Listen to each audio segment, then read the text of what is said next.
So this week you're going to focus on river systems and landforms, and we're really making a transition in this week that will last for the next few weeks. What you're going to be studying are exogenic processes, and you're going to look at the modes of transportation. How does material get into motion? And then what are the erosional landforms like, and what are the depositional landforms like? So as material gets moved away from an area, what's left? What does that look like? And as the material comes to rest in another place, what kind of landforms does that create? So the term that's used is fluvial, and what fluvial means related to streams and to rivers. The driving forces of rivers are gravity. So streams move downhill under the force of gravity, and insulation. So what would you think insulation would have to do with fluvial processes? It has a lot to do with rainfall, and that's the aspect there. You're going to run into the term alluvium. I want you to understand that alluvium means the sand, silt, and clay materials, and erosion is when a stream is degraded, and deposition is when a stream is aggraded.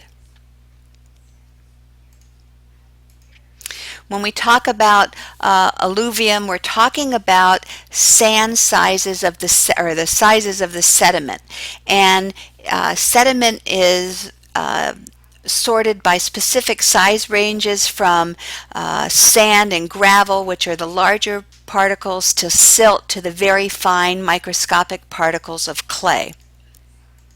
And each of these needs a different energy to move that material.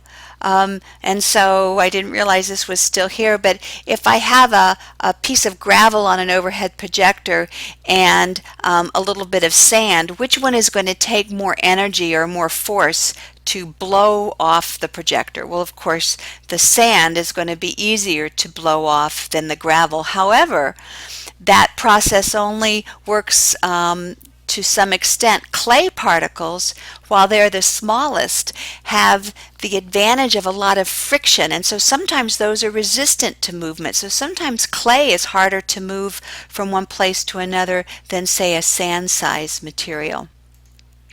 The book works you through the development of streams, and streams start with overland flow or sheet wash, and usually this is kind of uncontrolled water moving down a slope, and I use the street because it's a little easier to see that.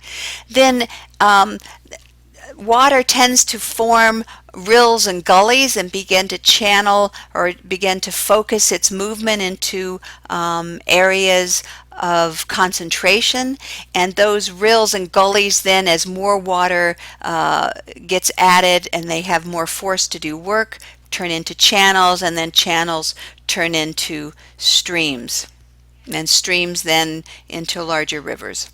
So here are some rills down the side of this cliff face that are feeding this developed stream. Another term you're going to encounter is the term watersheds or drainage basins.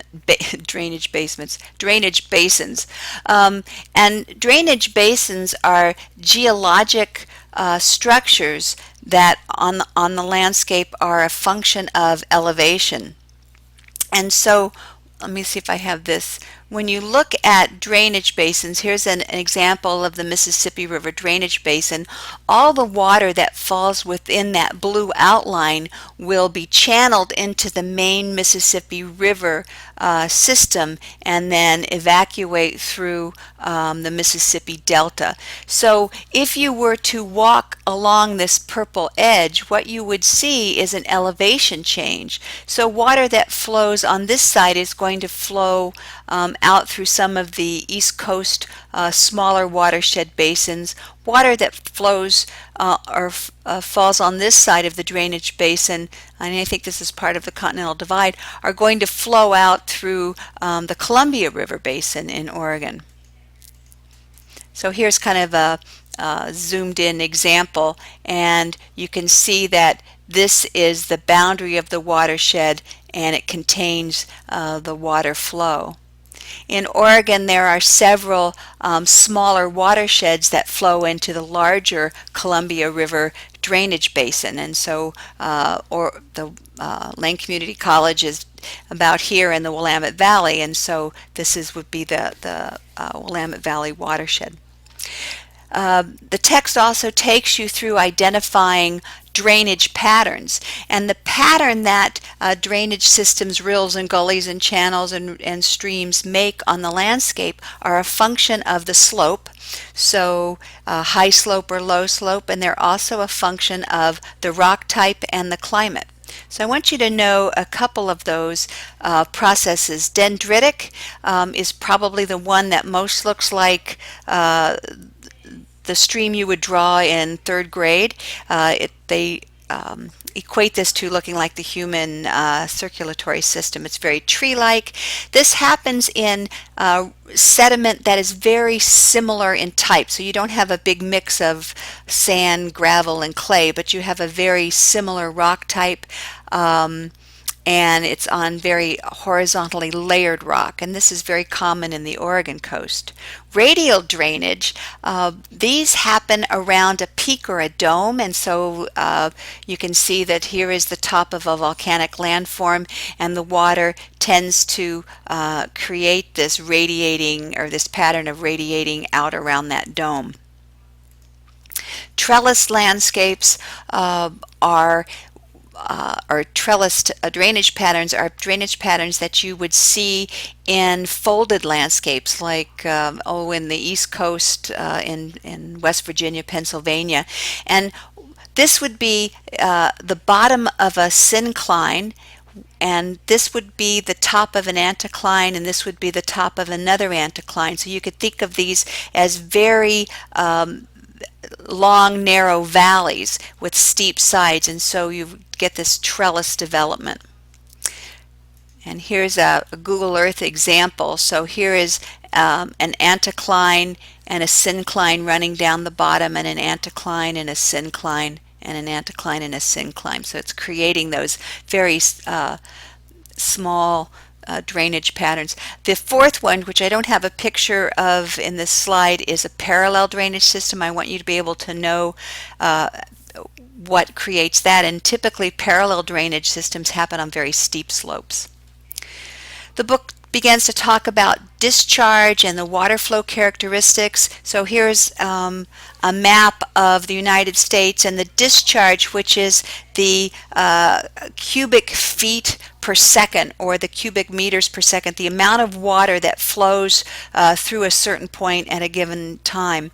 And the Mississippi, and this is a nice map in that the width of the river is reflective of the discharge, or the amount of water coming out of that stream or that river system. And so the Mississippi, of course, is much bigger than the Colorado. In fact, the Colorado is considered an exotic stream because there's more water in the headlands of, or the headwaters of the Colorado, than there is at the bottom or at the mouth of the Colorado, where in the Mississippi there's more water at the bottom. So that's a normal stream because these tributaries add more and more water as the stream moves down slope. So the discharge equation is, let's see, I don't think, here it is. So when you're looking at discharge, or the amount of water coming through a stream, it's measured in volume, so cubic feet per minute or cubic feet per second, and it's the amount of water that is moving through. So I want you to be able to understand what can affect the discharge rate. And so we can look at the stream flow characteristics, and discharge can be influenced by the width of the river, the depth of the river, the speed of the river, and how much sediment, how much sand, silt, and clay that river is moving. And I don't know, let me see if this hyperlink works. I've never tried that. Nah, it won't work because I'm in that.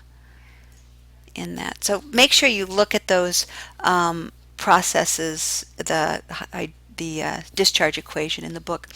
So when we talk about erosion, there's some processes of erosion which are hydraulic actions. So that's the lifting and the moving of material from water. It's kind of when you have a hose in your driveway and you're moving gravel down or washing away rock and leaves.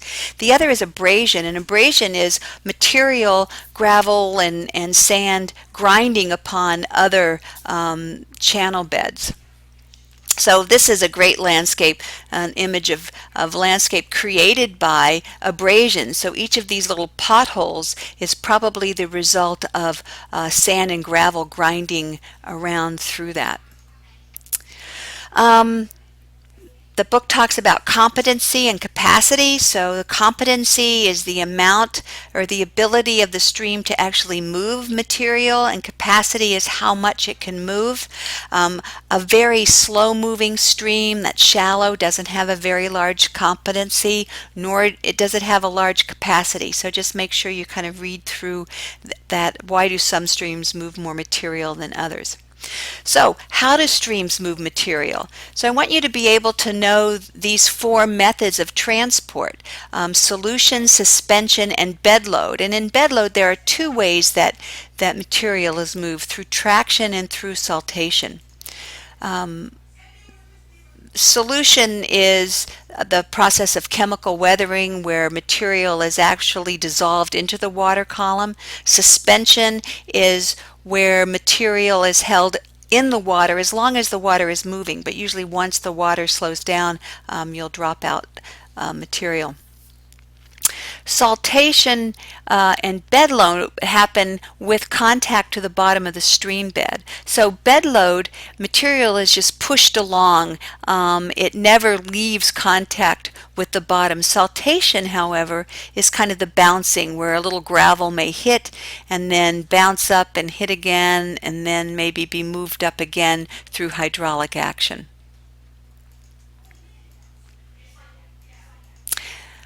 The stream also talks about the processes of meandering, so I want you to understand how material moves in a meandering stream.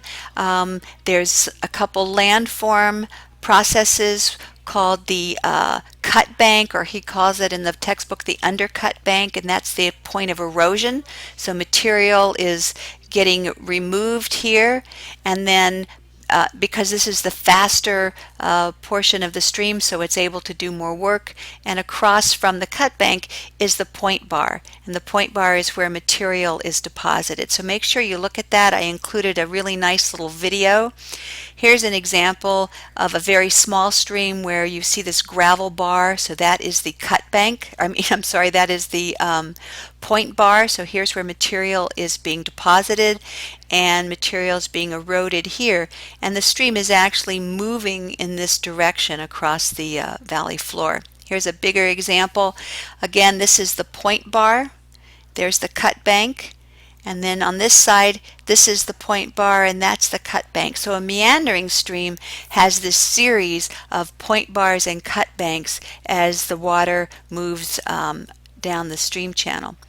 Then the final piece of meandering is this idea of cutoff stream. So when a stream migrates enough, or there's a large flood, these leftover scars, so this would have been an old cut bank and point bar where they're left dislocated from the main channel and can turn into past landforms. Base level, know that base level is kind of that where the stream quits eroding, because it's actually it's met that zero elevation line, and so sea level is kind of the ultimate erosional landform. And while streams are eroding down to base level, they go through these various what are called kick points or nick points, which are basically small waterfalls as the stream tries to grade and move down in elevation. And then let's see, the last concept is this idea of levees. So look at flood levees, and then make sure that you review the idea of different deltas and what causes a delta to form.